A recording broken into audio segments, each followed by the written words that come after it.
Oi, sejam muito bem-vindos a mais um Conexão Cultura. Já estamos no ar, viu? Hoje tem muito teatro, expressão artística e história para você. Tudo bem, pessoal? Hoje a gente vai conhecer o espetáculo Aurora, que retrata a vida e a arte da pintora Aurora Cursino, uma mulher à frente de seu tempo que transformou as experiências que teve em arte. A gente também vai falar sobre o Núcleo de Artes Cênicas do SESI, um projeto que há mais de 3 décadas forma novos artistas e leva a magia do teatro para as comunidades. No Sessão Pipoca, uma dica de filme imperdível, tá? Come On, Come On, um drama profundo que traz reflexões sobre relações familiares e o olhar das crianças para o mundo.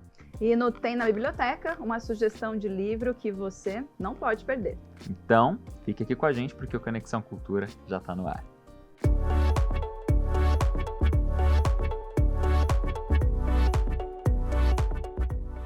Tudo bem, pessoal? Conexão Cultura começando por mais uma semana aqui na tela da TV Câmara São José dos Campos. E aí, tudo certo, minha gente? Vamos juntos conferir o melhor da arte da nossa cidade e região? Hoje, o foco por aqui no programa está no teatro, tá? É uma arte que tem o poder de contar histórias, de levar questionamentos para a comunidade e, claro, trazer reflexões importantes também. Agora você vai conhecer o espetáculo Aurora, que revisita a vida e a arte de Aurora Cursino, uma pintora brasileira que transformou a dor em expressão. Olha só. Nascida em 1896, Aurora Cursino foi uma importante pintora joseense que teve uma vida às margens da sociedade e tentativas falhas de trabalhar como doméstica. Como saída, a artista plástica viveu em albergues e precisou se render à prostituição. Devido às leis da época e da situação em que ela estava, aos 48 anos, Aurora foi internada no Complexo Hospitalar de Juqueri, em Franco da Rocha, onde teve acesso a um ateliê improvisado. E foi nesse local que ela começou a expressar os sentimentos através da pintura, criando obras que abordavam temas intensos como abuso sexual, machismo e violência contra a mulher. E foi exatamente por conta da relevante história de Aurora Cursino que a companhia de teatro A Blau Quer Falar criou um espetáculo a respeito da vida e do legado deixado pela artista plástica joseense. Um amigo meu, que já sabia que eu era atriz e que na companhia a gente faz um trabalho muito voltado para essa temática feminina e feminista, ele falou: "Nossa, você conhece a Aurora Cursino?" E eu não conhecia. E aí, quando eu me deparei com a obra dela, com a história da vida dela, eu e minhas companheiras também, a gente ficou chocada de saber o quanto ela foi invisibilizada, Aqui em São José ninguém conhece, assim, não é ninguém, mas muitas pessoas não conhecem, quando a gente pergunta, a gente não conhecia. Todo o elenco começou uma verdadeira imersão na vida e história de Aurora Cursino. Entre estudos e toda a criação do espetáculo, foram 8 meses de trabalhos intensos e mais de 10 pessoas envolvidas. A nossa pesquisa, ela partiu, a base foi esse livro, que é da Silvana Gerard e do Joel Birman. E também a gente viu bastante filmes relacionados à saúde mental, e pesquisas internet mesmo, em sites que falam bastante sobre ela. Então a gente foi construindo essa história, pegando as pesquisas e mandava para a dramaturga e ela devolvia isso para a gente em forma de texto, para a gente pôr em cena. E a história dela, toda essa história dela, ela é muito fragmentada, porque não tem muito registro assim, do que aconteceu com ela, de quem foi a Aurora, E daí a história se constrói através das pinturas dela, porque nos quadros dela não tem só imagem, ela escreve muita coisa, então é uma denúncia. O importante legado deixado pela artista plástica Aurora Cursino ainda se faz presente nos dias de hoje. E antes, a arte que era transferida para as telas de pintura, agora são representadas também aqui. Foram expostas aqui, na cidade onde ela nasceu. Você sabe o que é lobotomia? É assim, Eles desligam os lobos frontais, direito e esquerdo, de todo o encéfalo. Aqui, Sabe quantas, como eu, tiveram que passar por um corte como esse para ficar boazinha? Você sabia que no hospital que eu fiquei internada, as mulheres eram as mais lobotomizadas? E uma das escolhas poéticas que a gente teve, até por conta da história da Aurora ser uma história fragmentada, ser uma história invisibilizada, uma história de muitos e se? Será que foi assim? Será que não foi? Foi de trazer essa história de forma fragmentada e também trazer essa história de uma forma, será que foi assim ou será que foi assim? E durante o cenário, as pessoas que assistem, ela fala, tem hora que a gente acha, será que eu estou na obra dela? Será que eu estou na vida dela? Isso é uma passagem da vida dela ou é uma parte da obra dela? Porque quando a gente olha a história da Aurora, cheia de violências, dessa mulher sem liberdade, sem escolha, né? A gente fala que a Aurora, ela foi vítima da época em que ela viveu, porque se ela vivesse hoje, por exemplo, talvez ela não fosse tão crucificada quanto ela foi. Outro aspecto importante da peça são os elementos trazidos que retratam os detalhes dos ambientes onde a Aurora vivia. No espetáculo, né, os elementos visuais a gente conta com o videomapping do Daniel Corbani, que ele pega as obras da Aurora e outros elementos e o tempo todo ela permeia através de projeção o nosso espetáculo. Né? Então está ali presente de alguma forma. E tem a iluminação da Gabriele Celani também, da Gabi Celani, que a luz no teatro é importantíssimo, né? As cores que vão contar, o clima que vai dar para aquele momento, as cenas que vão se iluminar, as cenas que vão se esconder. E aí dentro da criação de cenário, a gente tentou trazer, assim, por exemplo, biombos, uma coisa simples, que pudesse remeter tanto ao ambiente hospitalar quanto às telas de pintura da Aurora, né? Então, a gente tentou trazer isso. E aqui nesse pedacinho de madeira que eu trouxe, que conta também um pouquinho da história dela, né? Todo o nosso cenário no cenário a gente tem uma escada de madeira, esse aqui é um pedacinho da escada, e ela é toda empapelada com esses papéis de chicletes, porque lá no hospital psiquiátrico que ela ficou internada, os internos, né, como terapia ocupacional, eles embalavam, né, as caixinhas, dobravam as caixinhas para mandar para a fábrica colocar os chicletes. E aqueles papéis que saíam com erro de impressão, que não podiam ser usados, eles eram utilizados no ateliê para as pinturas. Então, muitas das obras da Aurora, o verso dela são esses papéis de chicletes. Então, a gente traz isso de forma visual dentro do espetáculo, né, compondo o nosso cenário. E você sabia que os maridos, eles podiam pedir a lobotomia das suas esposas, se eles quisessem? Era só eles quererem. Era só eles quererem. Era só eles quererem. Ninguém me contou. Ninguém me contou, não. Eu vi tudo. Era só eles quererem, eu vi tudo. Ninguém me contou. Ninguém me contou, eu vi tudo. Ninguém me contou. Eu vi tudo, ninguém me contou. Eu vi tudo, sabia? Eu vi tudo, eu vi tudo, eu vi tudo. Meninas talentosíssimas aí contando a história dessa mulher, né? Uma história super bacana. E a gente tem muito mais aqui no programa, né, Ti? Tem sim, daqui a pouco a gente vai falar sobre o Núcleo de Artes Cênicas do SESI, que oferece formação gratuita para quem quer se aprofundar no teatro em São José dos Campos. Então não saia daí que Conexão Cultura volta já.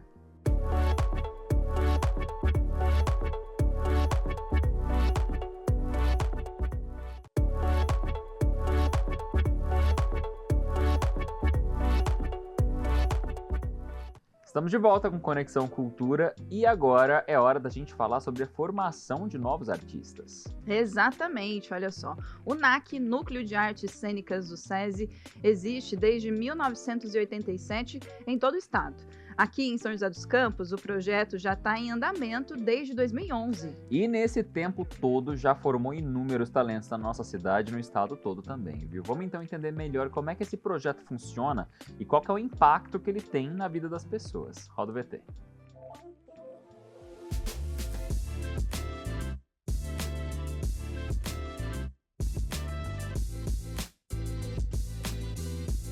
O Núcleo de Artes Cênicas, o NAC, né, que assim chamamos com a sigla, ele desenvolve um módulo chamado Encenação, que é um processo de montagem.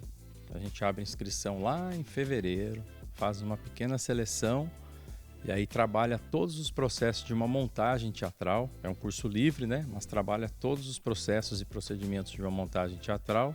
Estreamos em setembro. Viajamos setembro e outubro, principalmente pela região, e depois lá no fim do ano, em novembro, a gente faz um grande encontro no estado todo com todos os núcleos que chamamos de Festival Cena Livre. É um espaço gratuito, né? Um espaço de democratização da cultura e um privilégio poder fazer as aulas, né, do Núcleo de Artes Cênicas num espaço com toda a estrutura como o SESI oferece. E também depois, nesse encontro, quando a gente faz no fim do ano, essa troca entre os núcleos também é muito importante para a gente fechar esse momento do curso, né? Esse trabalho de formação pedagógica, artístico-pedagógica.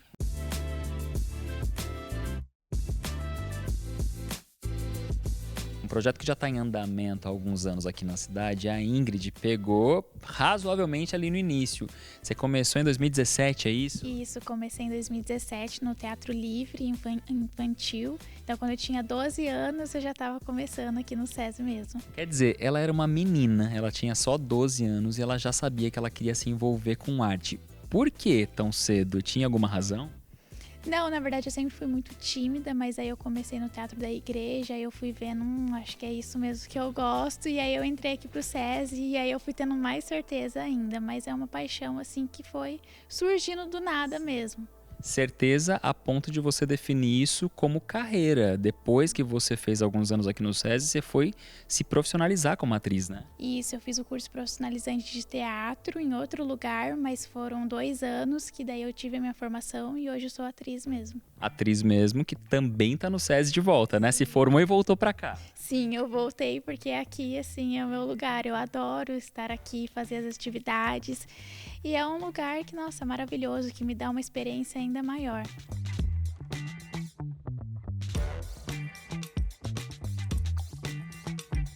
Não tem como a gente falar de teatro sem falar aqui, ó, do outro lado. Tanto a plateia, que vai ao teatro para assistir o espetáculo, quanto quem trabalha nos bastidores. E a Amanda entende dessas 3 posições, tá? Ela é público, ela trabalha em cena porque ela também é atriz e também trabalha nos bastidores porque você é produtora. Você juntando tudo isso, sendo participante aqui do Núcleo de Artes Cênicas do SESI, como é que é essa sua vivência? Você conseguir ter visão do espetáculo das artes cênicas como um todo, né, Amanda? Nossa, faz muita diferença. E estar em cada pedaço, né, do teatro, assim, eu acho que eu consigo compreender ele como um todo de uma forma que me abre possibilidades, né? Tanto quando eu estou em cena e preciso de algum elemento da produção, quanto vice-versa. E eu adoro todos os mundos que o teatro envolve, então, para mim, é muito prazer envolvido. Isso é interessante porque normalmente quando alguém busca uma aula de teatro, participar de um grupo, o primeiro pensamento que vem na cabeça é quero atuar, quero estar em cena, quero ser ator ou quero ser atriz. E nesse mundo você consegue descobrir outras possibilidades também, né? Quer dizer, a arte do teatro e a magia dele não tá só em cima do palco. Sim, eu acho que acaba sendo necessário, né? Saber um pouco como funciona a produção, saber... enfim, outras vias, outras ferramentas possibilita o ator de criar, de reinventar, de se vender, né? No fim das contas, você sai ganhando e quem consome a arte também, né? Sim, com certeza. E eu acabo consumindo também, né? Que eu tô trabalhando e tô consumindo o tempo todo, então é muito enriquecedor. Você que trabalha nessas 2 pontas, no palco e fora dele, qual que você acha que é o grande impacto da arte na sociedade? Olha, quem está no palco é a vitrine, né? É o que está sendo visto.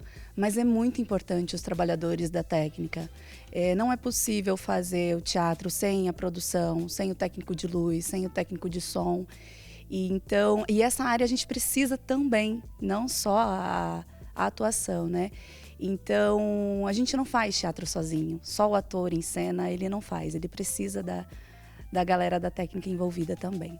Lembrando que quem participa do NAC, Núcleo de Artes Cênicas aqui do SESI, tem a possibilidade de experimentar isso tudo, tá? Não só ali no palco, como também todas essas funções que a Amanda bem pontuou aqui pra gente. Afinal de contas, é um curso de montagem, né? Vai experimentar um pouquinho de tudo, participar do processo como um todo. Muito bacana.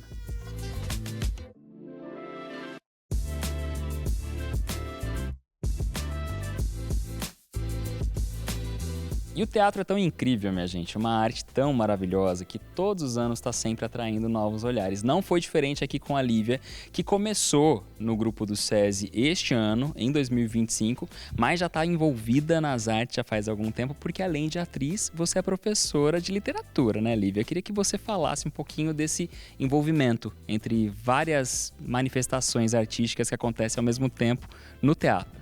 É verdade, o teatro ele une bastante coisa, né? É a literatura, é a dança, a música, a encenação em si, a atuação. Então, para mim é uma junção de uma vida inteira, porque eu comecei no balé clássico, foram 20 anos, e o balé me trouxe muito para o teatro, isso de seguir no palco, né? E a literatura une tudo isso, então é uma delícia participar da análise de um texto, a leitura dele, o entendimento, trazê-lo para a encenação.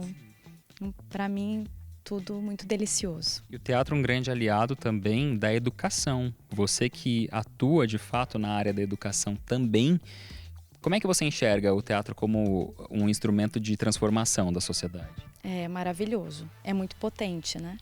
Porque a criança, o adolescente, eles enxergam, né, com o teatro muito do que você está ali explicando, o conceito, as ideias. No teatro eles enxergam e podem vivenciar também, né? Podem atuar também. E para você, que já é uma mulher adulta, que já vive na arte há alguns anos, ainda é transformador? Ainda traz coisa nova todos os dias? Nossa, muito, muito. O próprio NAC, né? Estar aqui hoje é tudo novo, é tudo diferente, é agregador num nível... por isso que a gente fala que todo mundo tem que fazer teatro, né? Em algum momento da vida, começa o teatro, porque é extremamente transformador.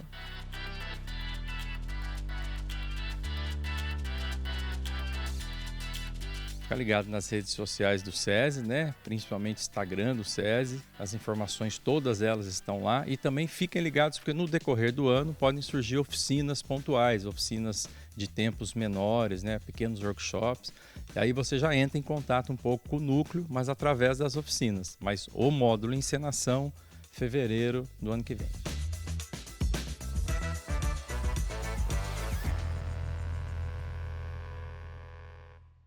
Legal demais, né? A oportunidade de fazer teatro com uma estrutura de qualidade. Sim. E de graça. Nossa, melhor ainda. Incrível, muito bom. né? Muito Para bom. mais informações, então, o site do SESI, esse que está aparecendo aqui, ó, sesisp.org.br. Isso aí, ó, pessoal, é importante a gente também destacar que São José dos Campos possui mecanismos que incentivam a produção teatral e cultural na cidade. A LIFE, Lei de Incentivo Fiscal, é um exemplo. É um exemplo muito bom. Ela permite que as empresas e pessoas físicas patrocinem projetos culturais por meio de isenção de 100% do ISSQN, que é o Imposto sobre Serviços de Qualquer Natureza, e ou do IPTU, Imposto sobre a Propriedade Predial e Territorial Urbana, acrescido de mais 20% de recursos próprios como contrapartida ao município. Além disso, o Fundo Municipal de Cultura, instituído por uma lei de 2013, vinculado à Fundação Cultural Cassiano Ricardo, destina recursos específicos para apoiar iniciativas culturais em São José. Bom demais, né? Mas, ó, o programa não vai acabar nisso não, tá? Tem mais. Daqui a pouquinho a gente volta com Sessão Pipoca, uma sugestão de filme para você curtir. E logo depois, o Tem na Biblioteca, com mais uma indicação de leitura. A gente volta já já.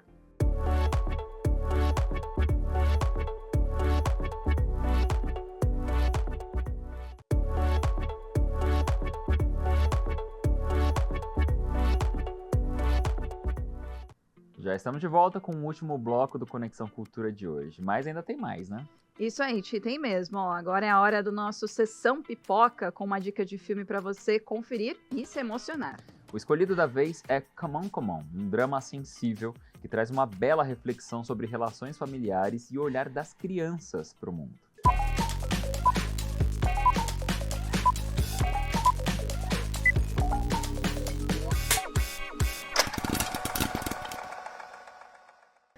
Oi, gente! E aí, vocês estão bem? Olha, eu tô em cena e aí vocês já sabem, é para dar mais dicas, né? E o longa da vez é Come On, Come On, ou Siga em Frente em português.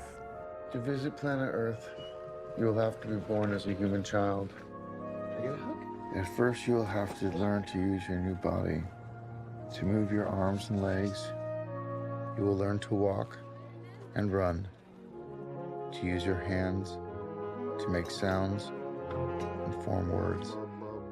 Pessoal, todos nós, de alguma forma, somos maltratados pela vida, né? Em algum momento de nossa existência.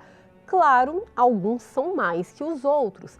E algumas pessoas também têm de lidar com essa questão desde cedo, né? E é o caso do Jess, um menino de 9 anos que fica sob os cuidados do tio devido à instabilidade emocional dos pais. There will be so much for you to learn and so much for you to feel.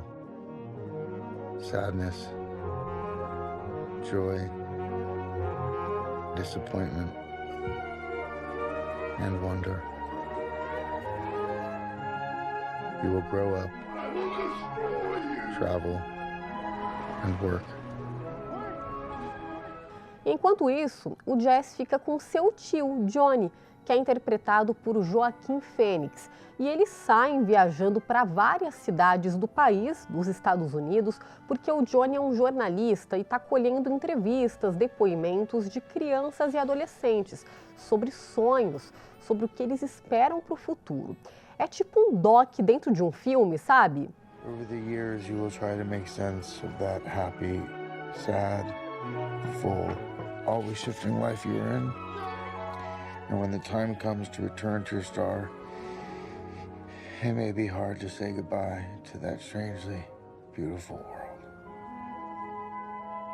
Damn this book. You're crying. No, I'm not. Yes, you are. You're definitely crying. Say you're crying.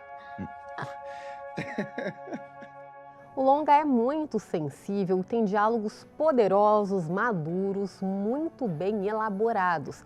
E fala da relação de um sobrinho com seu tio e, mais do que isso, sobre memórias. O Joaquim Fênix está muito bem nesse papel. E Come On, Come On, ou Sempre em Frente, como eu disse, está disponível em mais de uma plataforma de streaming. Então assistam, tirem aí um tempinho, porque vale muito a pena, viu? E vocês já sabem, semana que vem eu tô de volta com mais diquinhas para vocês. Até mais!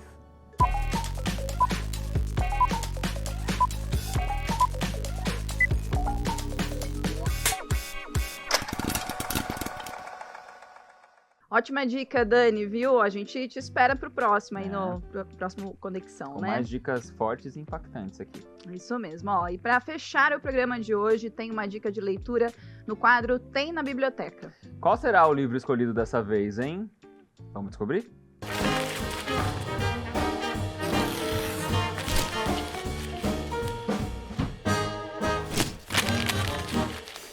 15 de julho de 1955, aniversário de minha filha Vera Eunice.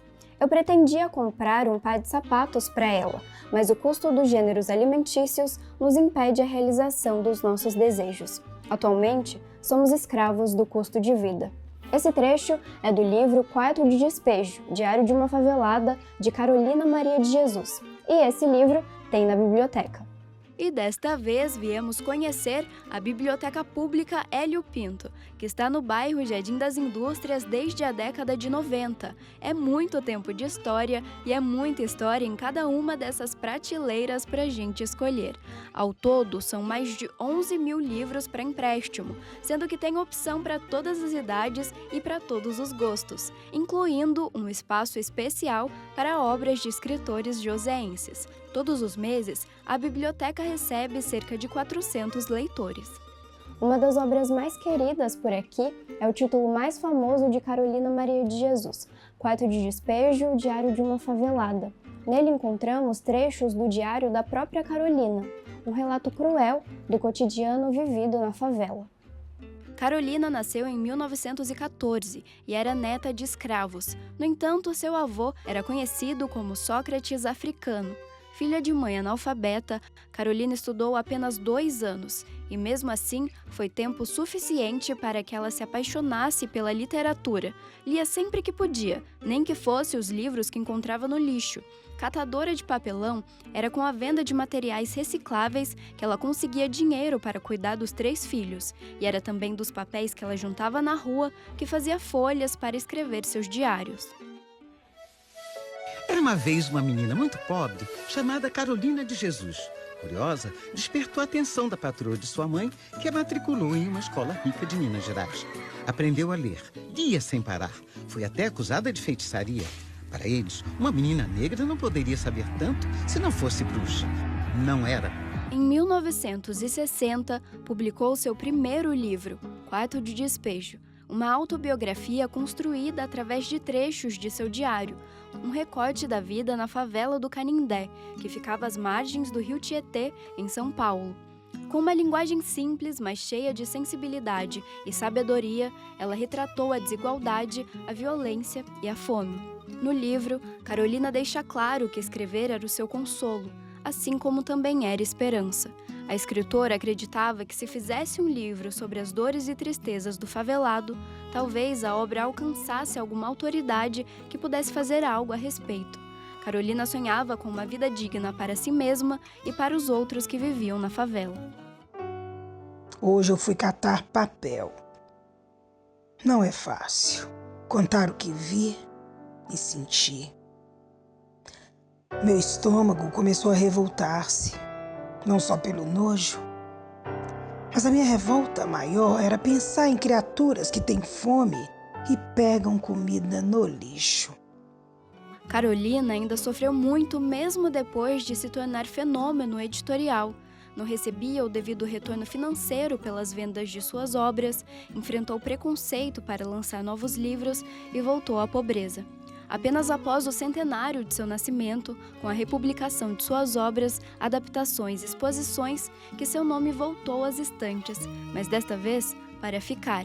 Redescoberto pelas novas gerações, torna-se cada dia mais lida, reconhecida e admirada. Uma mulher como essa, que é reconhecida e homenageada fora do Brasil, precisa ser consumida absurdamente aqui no Brasil. Então, um pedido, leia Carolina Maria de Jesus. Na época em que eu li esse livro, me apresentaram Carolina Maria de Jesus como uma mulher favelada, semi-analfabeta e catadora de papéis. E isso tudo também faz parte da história dela. Mas a Carolina que você vai ler não foi só isso. Quarto de Despejo, mais um que eu acho que deveria ser leitura obrigatória para todos os brasileiros. Literalmente, isso aqui deveria ser entregue para cada pessoa quando ela vai fazer o RG. Aí entregava o RG e entregava um exemplar de Quarto de Despejo. O Quarto de Despejo é a leitura obrigatória para qualquer cidadão deste país. Ao longo dos anos, a autenticidade e a qualidade da literatura feita por Carolina Maria de Jesus foi questionada, o que não impediu que ela se consagrasse como uma das escritoras brasileiras mais importantes de todos os tempos. Quarto de Despejo, por exemplo, já vendeu 3 milhões de exemplares e foi traduzido em 16 idiomas.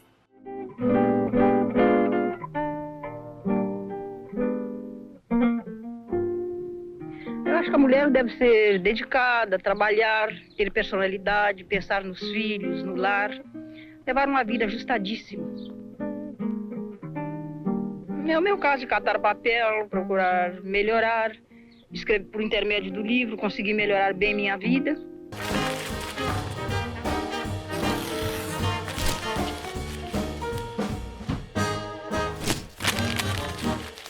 Chegamos ao fim de mais um Conexão Cultura. Pois é, acabou. Mas, gente, ó, se você perdeu alguma coisa aqui de dica de filme, né, de cinema, teatro, é só conferir lá no nosso canal do YouTube, no @TV Câmara SJC, e tem as redes sociais. Exatamente, também o mesmo @TV Câmara SJC. A gente espera por você na internet e aqui na TV também na semana que vem. Tchau. Tchau.